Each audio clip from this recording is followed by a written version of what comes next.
आस्था केंद्र प्रकट प्रभावी चारों में दादा गुरुदेव के चरणों में वंदन। कैवल्य धाम तीर्थ प्रेरिका प्रवर्तनी महोदया परम पूज्य गुरुवर्य श्री के चरणों में वंदन। मम जीवन उद्धारिका मम जीवन सर्वस्व संघ स्नेह वाली प्रवचन प्रवीणा परम पूज्य गुरुवर्य श्री के चरणों में वंदन।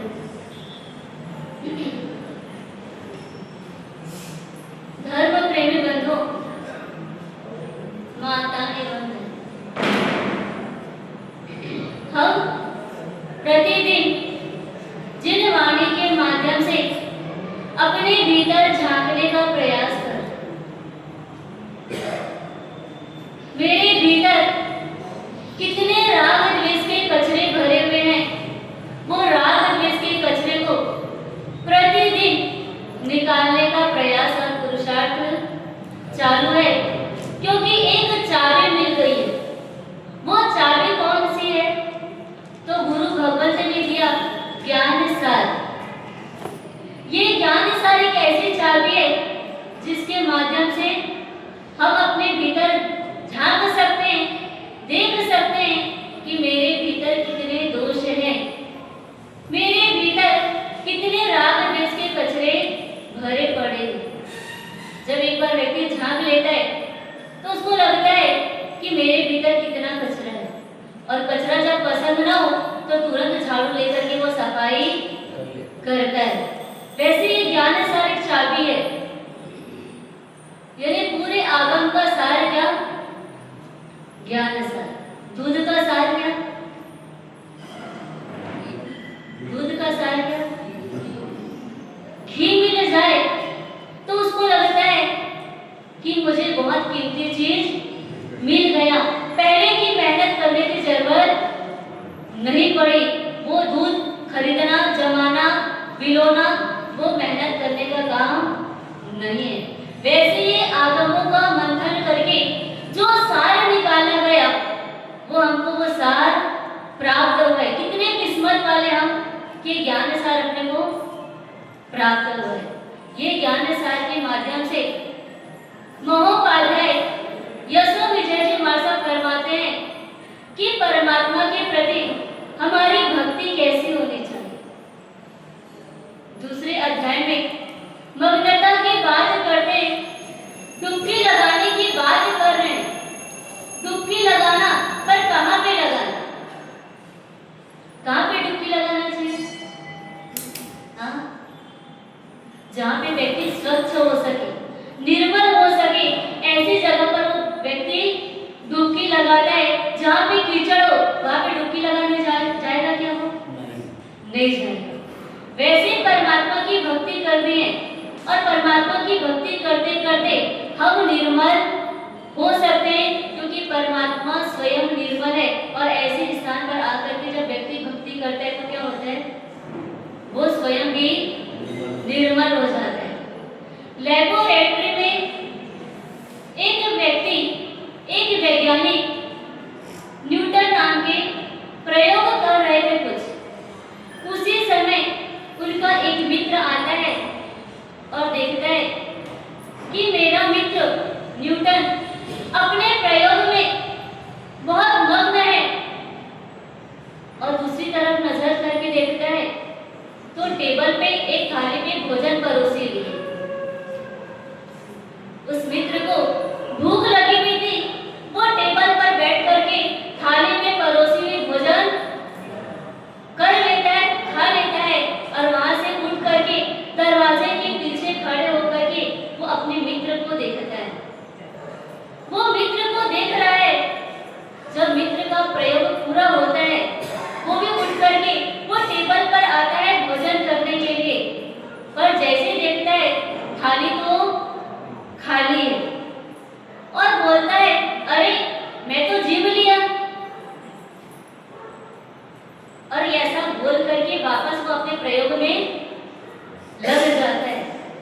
शाम का वक्त वो न्यूटन जब घर में आता है तो उसका मित्र पूछता है, क्या तुमने जिम लिया?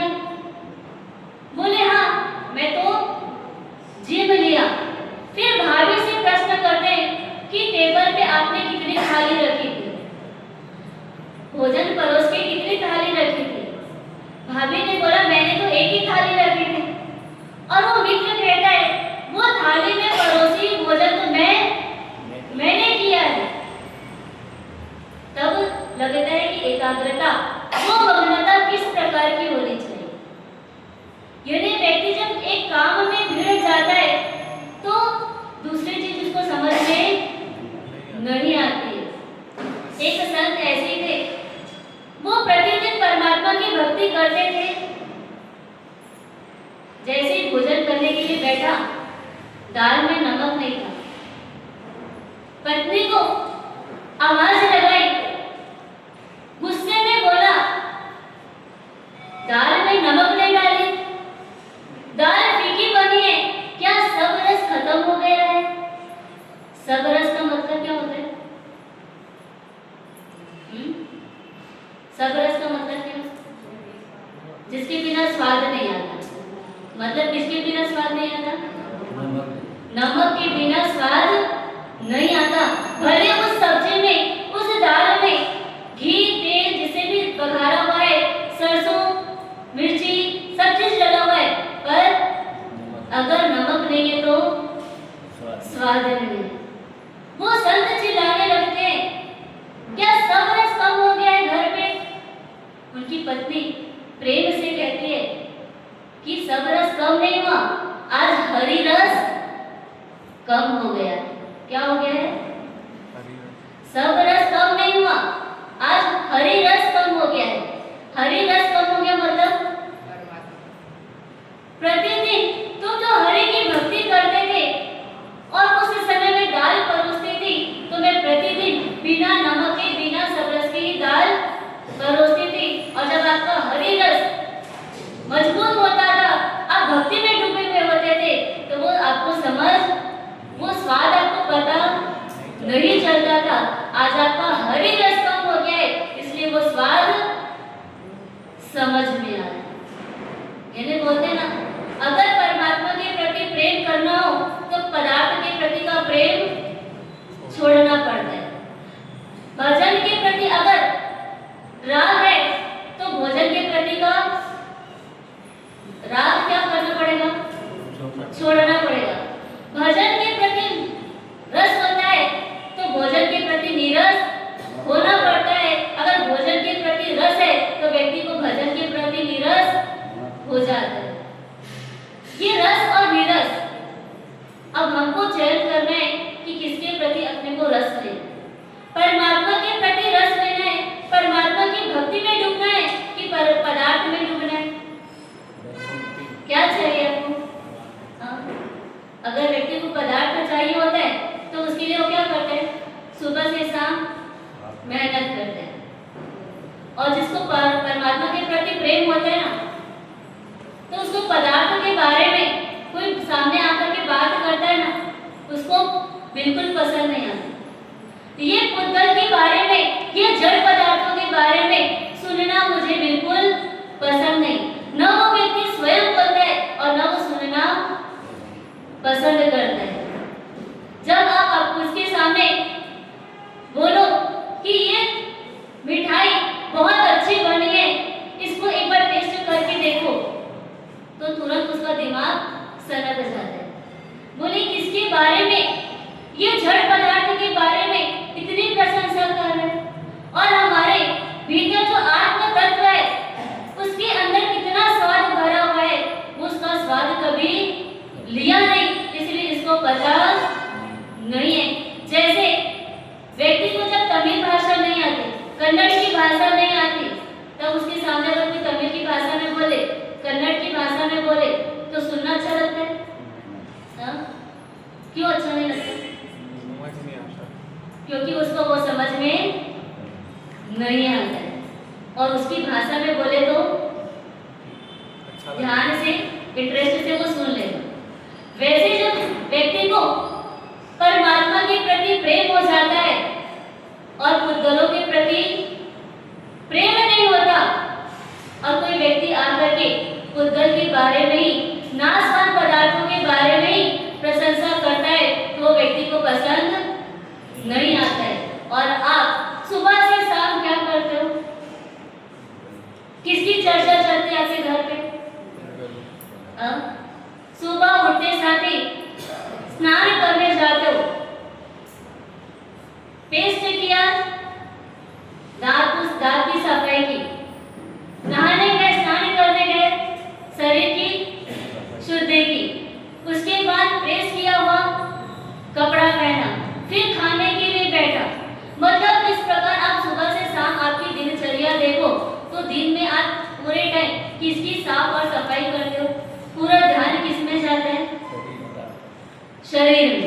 चमड़े में। और जो व्यक्ति चमड़े की सफाई करता है उसको क्या बोलते हैं? हाँ, जो दिन भर चमड़े की सफाई करे। चमड़े की सफाई कौन करता है? हाँ, मोची चमड़े की सफाई करते हैं। पता है कि मिट्टी का काम कौन करता है? कुम्हार करता है। इस प्रकार सोने चांदी का काम कौन करेगा? सुनार करेगा। और चमड़े का काम कौन करता है? तो आप कौन हो? आप सुबह से क्या करते हो? किसकी सफाई में लगे? ये जिन शासन मिला अपने को, अपने आत्मा की सफाई करने के लिए मिला। और अपन किसकी सफाई करने के लिए लगे? शरीर की सफाई करने के लिए लगे। इसीलिए परमात्मा एक तरफ हो जाते हैं और परमात्मा की भक्ति में हम डूब नहीं पाते। और कहते हैं कि जो परमात्मा की भक्ति में डूब नहीं पाएगा वो जो अंदर उसका सारी चीजें जो लेना चाहिए वो ले नहीं पाता है। यानी भगवान बार बार कहते हैं कि परमात्मा की भक्ति करो, परमात्मा की भक्ति में डूबो। एक बार मग्न हो जाओ तो दूसरे पर पदार्थों में आपकी आसक्ति नहीं रहेगी। पर हमारा मन किधर जाता है? बार बार कहाँ जा रहा है मन? जब तक मन को मोड़ोगे नहीं तब तक वे मन बार बार कहाँ जाएगा? उस पदार्थ के प्रति ही जाएगा। इसलिए ज्ञानी भगत कहते हैं एक बार मन को मोड़ करके देख लो, एक बार वो परमात्मा के प्रति अहोभाव, वो समर्पण भाव आ जाएगा तो आपको पदार्थ के प्रति का राग क्या होगा? कम हो जाएगा। परमात्मा के मंदिर में हम प्रतिदिन जाते हैं और प्रतिदिन परमात्मा से भक्ति करते हैं। दर्शन दर्शन रटो जो फिरूं तोरण रोज समान। फिर परमात्मा की भक्ति के लिए हम क्या बोल रहे हैं? दर्शन दर्शन रटो जो फिरूं। यानी हम प्रतिदिन क्या करते हैं? दर्शन दर्शन दर्शन प्रतिदिन बोल रहे हैं। पर वो दर्शन का मीनिंग क्या? वो दर्शन शब्द का अर्थ क्या है? दर्शन शब्द का अर्थ क्या?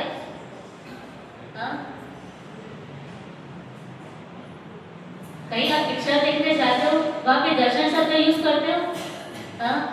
कि मैं पिक्चर दर्शन करने जा रहा हूँ, कभी बोले? कभी हिल स्टेशन घूमने के लिए गए, वहां पर कभी बोला कि मैं हिल स्टेशन दर्शन करके आ रहा हूँ? ये दर्शन शब्द कहाँ पे यूज होता है? मात्र और मात्र परमात्मा के लिए दर्शन शब्द यूज होता है।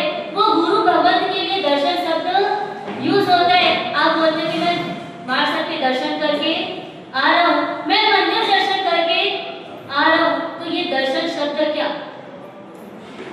दर्शन यानी श्रद्धा। वो परमात्मा के प्रति की श्रद्धा अपने को बढ़ानी है। जब परमात्मा की वाणी को श्रवण करने आते हैं उस समय आपको कैसे आना चाहिए? पताशा की तरह। पताशा कैसा होता है? पताशा सभी ने देखा। जैसे पानी में डालो भीग जाता है और तुरंत एक में हो जाता है, घुल जाता है। वैसे जब परमात्मा की वाणी श्रवण करते हैं तो पताशा की तरह आना, यानी जैसे ही परमात्मा की वाणी सुनी भीग गए और क्या हो गए? क्या होना है? भीग करके क्या होना? एक में हो जाना। यानी परमात्मा की जो आज्ञा है उसी में ही मेरा जीवन व्यतीत होना चाहिए। पताशा की तरह बन करके आना। पर पताशा में रैपर लगा करके नहीं आना। अगर पताशा में रैपर लगा हुआ तो क्या होगा? कितना भी पानी में डालो क्या होगा? ना तो वो भीगेगा ना तो घुलेगा। आज तक प्रवचन सुनने के लिए आए पर किसकी तरह आए? पताशा में रैपर की तरह। यदि रैपर लगा हुआ है वैसे ही हम आते हैं और परमात्मा की वाणी कितना भी सुन लो तो हमको कोई असर नहीं होता है। जब परमात्मा की वाणी सुनते हैं तो परमात्मा की आज्ञा के अनुसार जीने का मन करता है। शर्त मात्र इतनी है कि बिना रैपर के आपको यहाँ पे आना चाहिए। जैसे मूसलाधार बारिश हो और व्यक्ति रेनकोट पहन करके जाए तो भीगता है क्या? वो पानी से नहीं भीगता है। अगर पानी से भीगना हो तो रेनकोट को खोल करके जाना पड़ता है।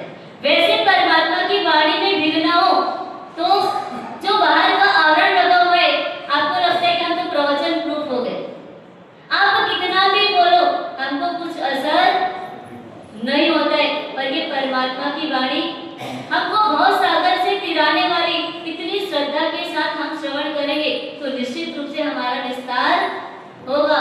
एक बार गुरु और शिष्य उपासना में बैठे हुए, ऐसे ही मौसम, बारिश का समय, वर्षा ऋतु का समय, तेज मूसलाधार बारिश हो रही है और बिजली भी चमक रही है। बिजली भी अनेक रंगों में चमक रही है। वो अनेक रंगों को देख करके भविष्य का भी कथन किया जाता है। कहते हैं कि अगर सफेद रंग की बिजली चमकती है, सफेद रंग हो जाता है तो अकाल पड़ जाता है, दुष्काल पड़ जाता है। अगर लाल रंग की बिजली चमके तो जगत पे धमाल हो जाता है। ऐसे अनेक प्रकार की जब बिजली चमकती है तो अनेक प्रकार के लोगों को आभास हो जाता है कि इस बार बारिश कैसे होने वाली है, इस बार अकाल पड़ने वाला है, कि इस बार फसल अच्छी होने वाली है। वो शिष्य ये माहौल को देखता है, आकाश में वो नौ रंग देखता है और रास लीला को देख करके वो बाहर खिड़की के पास जाता है और देखता है कि बाहर तो अद्भुत नजारा है। और बाहर से ही शिव गुरु को आवाज लगाता है कि गुरुजी एक बार तो बाहर आकर के ये दृश्य को देखो, ऐसा दृश्य कभी आपको देखने को नहीं मिलेगा। गुरु भगवान शिष्य को कहते हैं कि तू बाहर खड़ा है, बाहर जो तेरे को अद्भुत दृश्य दिखाई दे रहा है वो तो कैसा है? बिजली के चमकारे जैसा है। वो अभी तेरे को दृश्य दिखाई दे रहा है पर थोड़े समय में ही क्या हो जाएगा? वो अद्भुत दृश्य खत्म हो जाएगा। पर एक बार तो भीतर आ जाएगा तो वो दृश्य हमेशा के लिए, वो अद्भुत नजारा तू देख पाएगा और अद्भुत नजारा को देखने के बाद तुझे कभी भी वो बाहर जाने का मन नहीं करेगा। जब व्यक्ति बीमार होता है तो परमात्मा को याद करता है, राम राम की आवाज लगाता है और जैसे राम राम की आवाज लगाता है, राम जी तैयार होते हैं कि मेरा भक्त मुझे बुला रहा है। और उतने में ही भक्त क्या करता है? हनुमान जी को आवाज लगा देता है। फिर हनुमान जी को आवाज लगाता है, हनुमान जी आने के लिए तैयार होते हैं, उतने में तो शिव जी को आवाज लगा देते हैं। न तो राम जी पहुंच पा रहे, न तो हनुमान जी पहुंच पा रहे और न ही शिव जी पहुंचे। यानी हमारी श्रद्धा कैसी है? हम एक को आवाज लगाते हैं और वो न पहुंचे तो हम क्या करते हैं? दूसरे को आवाज लगा देते हैं। एक बार कृष्ण जी भोजन करने बैठे हुए हैं और उनका भक्त रास्ते से आ रहा है कृष्ण जी से मिलने के लिए और पूरे रास्ते हरे राम हरे कृष्ण की धुन चल रही है और इतने उस तान में मस्त हो जाते हैं कि अपना शरीर का भान भी भूल जाते हैं। रास्ते में लोगों को लगता है ये व्यक्ति तो क्या हो गया है? पागल हो गया है। और उसको कुछ भी अड़चन बोला जाता है और ऐसा बेभान व्यक्ति के ऊपर पत्थर भी उठा करके फेंका जाता है। पर वो हरे राम हरे कृष्ण की धुन उसकी चालू है, वो कृष्ण तक उसकी तार पहुंच जाती है। वो कृष्ण जी भोजन करने बैठे हुए पर भोजन करते करते तुरंत उठते हैं। रुक्मणी को लगता है ये बात क्या हुई? अचानक से इतने तेज स्पीड में ये कहाँ जा रहे हैं? जैसे आधे बीच में पहुंचते देखते कि वो भक्त तो वो लोगों के ऊपर जो पत्थर मार रहे हैं वो भी पत्थर उठा करके उन लोगों के ऊपर फेंक रहे हैं। जैसे पत्थर उठाते देखा वो कृष्ण जी लौट जाते। जब धीरे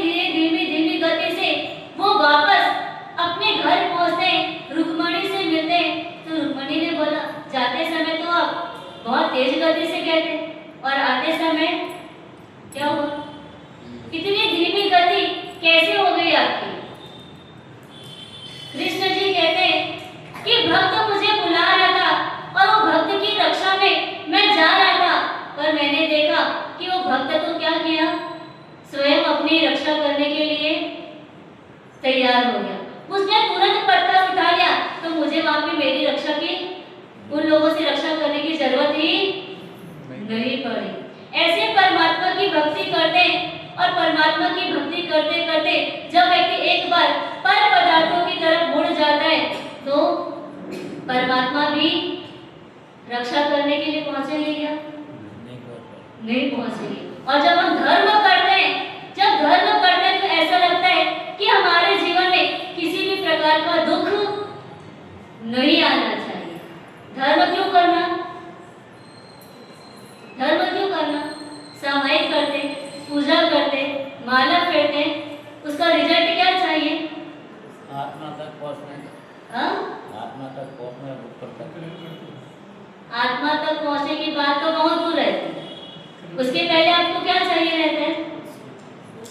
हाँ? धर्म क्यों करना? धर्म करने का मन करता है कि नहीं करना?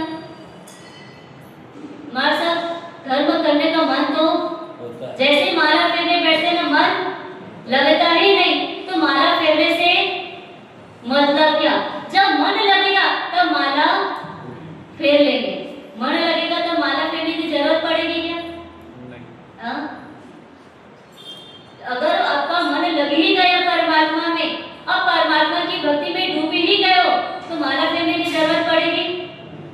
वो माला फेरने की जरूरत ही नहीं है। वो परमात्मा की भक्ति में डुबकी लगाने के लिए ये साधन दिया गया कि आप माला फेरो, ताकि माला फेरते फेरते मन लगेगा। पर क्या कहते? हमारे साथ धर्म करते हैं, पर धर्म का रिजल्ट क्या चाहिए? हमारे जीवन में दुख बिल्कुल भी नहीं आना चाहिए। हमारे जीवन में कठिनाई बिल्कुल भी नहीं आना चाहिए, कष्ट बिल्कुल भी नहीं आना। हमारे साथ कभी कोई अपमान की भाषा में बात न करे, हमारा कोई अपमान न करे। धर्म का रिजल्ट क्या है? यही है ना। आप धर्म करो तो क्या है? आपके जीवन में दुख नहीं आना चाहिए। अगर धर्म करते करते दुख आ जाए तो क्या होता है? धर्म करते करते दुख आए तो क्या होता है? धर्म करने का मन करता है? क्या? धर्म करते करते दुख आ जाए तो धर्म करने का मन करता है कि नहीं करता? बोलते माशा, धर्म करते करते अगर दुख आ जाए तो धर्म करने से वो मतलब ही क्या है? हम तो धर्म का रिजल्ट क्या समझते हैं?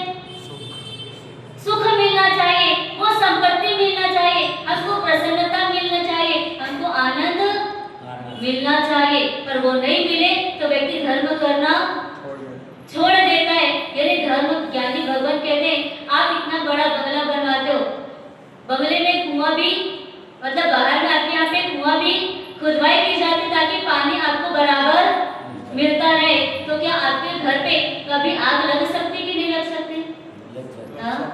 पानी की व्यवस्था भरपूर आपके घर पे, पानी का टैंकर भरा हुआ है, घर पे कुआं भी है, तो घर पे आग लग सकती कि नहीं लग सकती?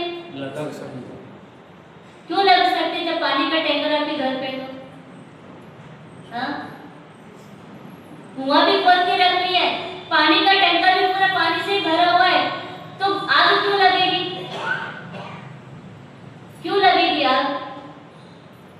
मतलब आपको ये है कि कभी भी आग लग जाए तो ये पानी का टैंकर क्या करेगा? आग बुझाने में काम करेगा। वैसे ही जब हम प्रतिदिन धर्म करते हैं, परमात्मा की आज्ञा के अनुसार जीवन जीते हैं और कभी जीवन में दुख आ जाए तो वो धर्म क्या करता है? धर्म हमारी रक्षा करता है, धर्म हमारे आड़े आता है। आप बोलते हो ना, हमारे से एक्सीडेंट होते होते बच गए। क्यों बच गए? क्यों बच गए? वो धर्म आड़े आए। और धर्म किसके दूसरा करेगा तो आपके आड़े आएगा क्या? हाँ? धर्म तो हमारे साथ हमारी मम्मी कर लेती, पापा कर लेते, बहुपोती सासू माँ कर लेती है तो हम लोग तो क्या है, सुरक्षित है।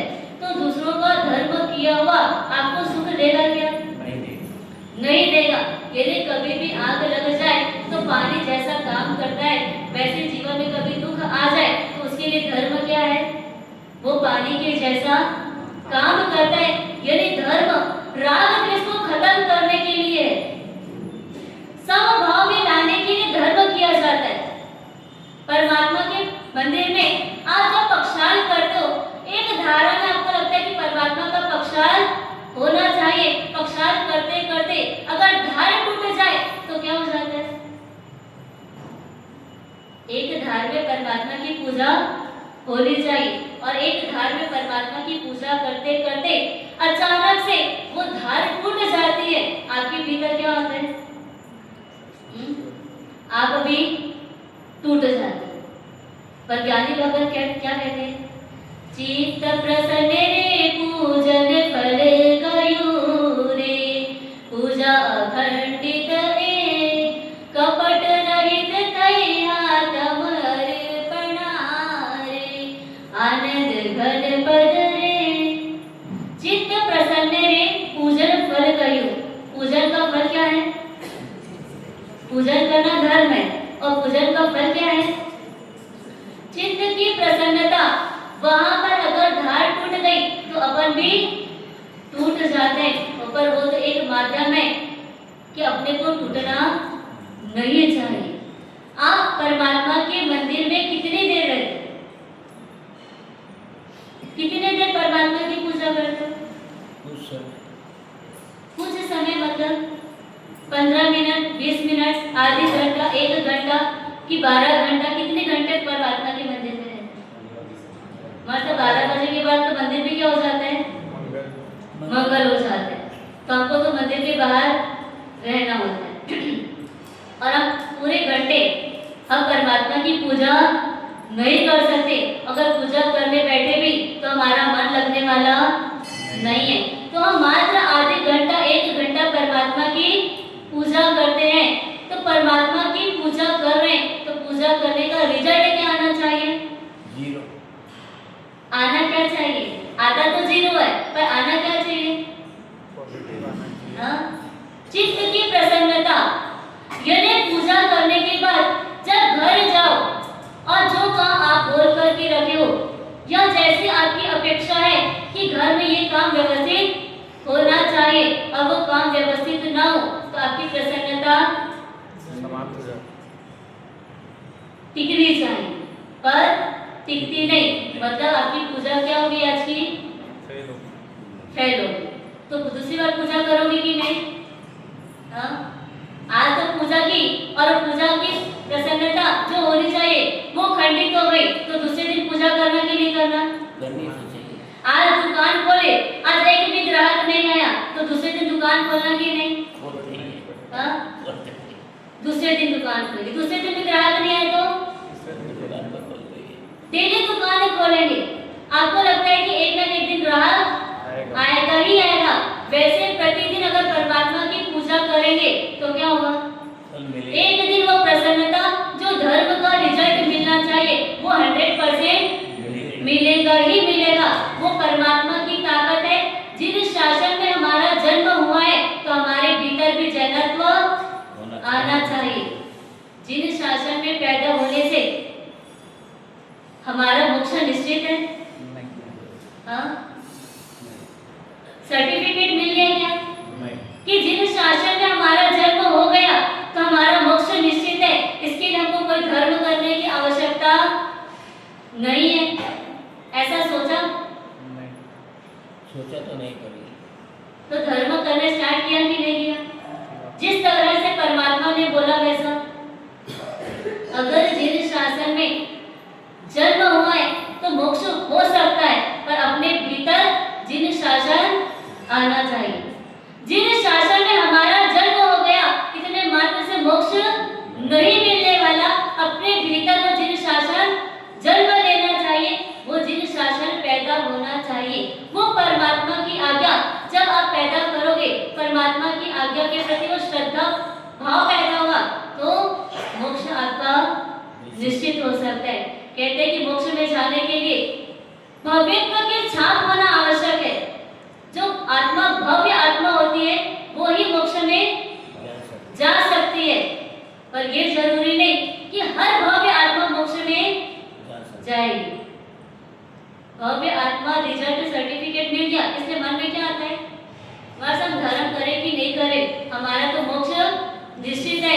इस भाव से अगर बैठ जाते हो तो मोक्ष कभी भी नहीं मिलने वाला है। अगर आत्मा पुद्गलानंदी बन जाता है, पुद्गलों में ही मस्त हो जाता है, पर ब्रह्मणि मग्नस्य तथा पद्वली की कथा। जो व्यक्ति आत्मा में परमात्मा में, पर ब्रह्मणि का मतलब क्या, आत्मा परमात्मा, ज्ञान सार में बहुत सुंदर शब्द दिया गया, पर ब्रह्मणि।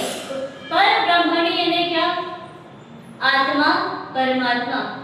जो ज्ञान में क्षीर समुद्र के समान सागर के रूप में है, ऐसे परमात्मा के भीतर अगर हम मिल जाते हैं, हमारी आत्मा उसमें डुबकी लगाती है, तो निश्चित रूप से हमारी विस्तार, हमारी सद्गति हो सकती है। ऐसे परमात्मा मिले पर हम डुबकी ना लगाए तो मोक्ष होगा क्या? कहाँ जाना है आप लोगों को? कहाँ जाना है? फिर बोलोगे मास्टर तो क्या बोलेंगे, रटा रूटा या शब्द बोलेंगे। पर अगर मोक्ष मोक्ष शब्द भी अगर आप बार बार बोलते हो, जितनी बार बोलते हो उतनी बार वो संस्कार के रूप में जमता जाता है, और एक संस्कार एक दिन ऐसा आता है कि वो मोक्ष को दिला करके रहता है। जैसे वज्र कुमार, वो तिर्यक जृंभक के भाव में दीक्षा दीक्षा दीक्षा शब्द कितनी बार बोलते थे, कितनी बार बोले वो। एक सूत्र है कंड्रिक पुंड्रिक अध्ययन नाम का, अगर वो एक बार पढ़ते तो उसे 500 बार दीक्षा शब्द आता था, और ऐसा वो 500 बार उस सूत्र का पाठ करते थे। तो कितनी बार दीक्षा शब्द आया, कितनी बार आया? 25,000। हाँ 25,000। मैथ से खराब है। हाँ 500 बार पढ़ते थे, एक बार पढ़ने से 500 बार वो आता था। 2,50,000। हाँ 2,50,000 बार ये दीक्षा दीक्षा शब्द बोलते थे। वो दीक्षा दीक्षा शब्द बोलने से इतना संस्कार बन गया कि जन्म लेते ही क्या हुआ, वो रुदन चालू 6 महीने तक कंटिन्यू एक जैसे आंखों से अश्रु की धारा बह रही है। पिताजी ने तो दीक्षा ले ली, दीक्षा लेकर के जब वो गांव विचरण कर रहे हैं, और विचरण करते करते योगानुयोग एक बार उनका पुनः वापस उसी गांव में आना होता है। और जब उसी गांव में आते हैं, गोचरी के लिए निकलना होता है, तो गुरु भगवंत कहते हैं कि आज गोचरी में सचित भिक्षा मिले तो भी क्या करना, ले करके आना।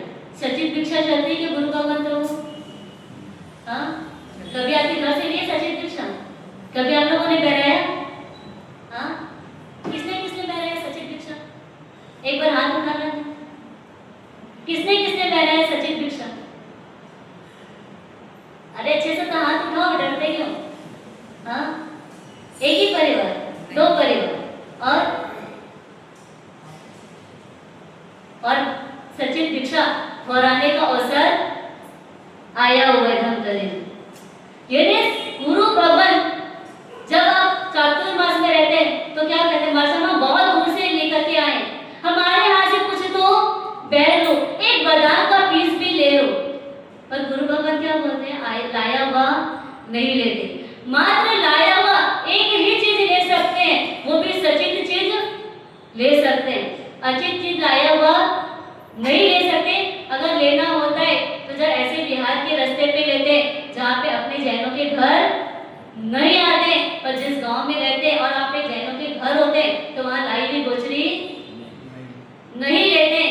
गुरु भगवंत ने बोला गोचरी के लिए जा रहे हो, अगर सचित भिक्षा मिले तो लेकर के आना है। वो गुरु भगवंत दूर दृष्टि थे, आगे का उनको ज्ञान हो गया था कि कुछ ना कुछ आगे अच्छा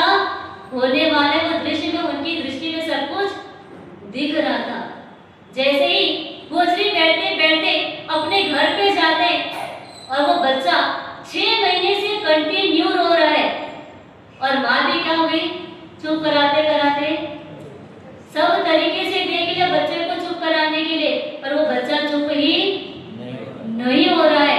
आखिर में देखा कि इनके पिता मुनि जी आए हुए हैं और परेशान होकर के कहती है कि ये क्या करो, आप इसको ले करके चले जाओ, 6 महीने से मैं परेशान हो चुकी हूँ। वो शिष्य को गुरु की बात याद आ गई कि गुरुजी ने बोला था कि आज सचित भिक्षा मिले तो भी ले करके आना, और वो झोली में ले करके चले जाते। वो वज्र कुमार पालने में है, आसपास साधु साध्वी भगत है, जितने भी वहाँ पे स्वाध्याय चलता है वो स्वाध्याय सुनते सुनते उनको 11 अंगसूत्र भी याद हो जाता है।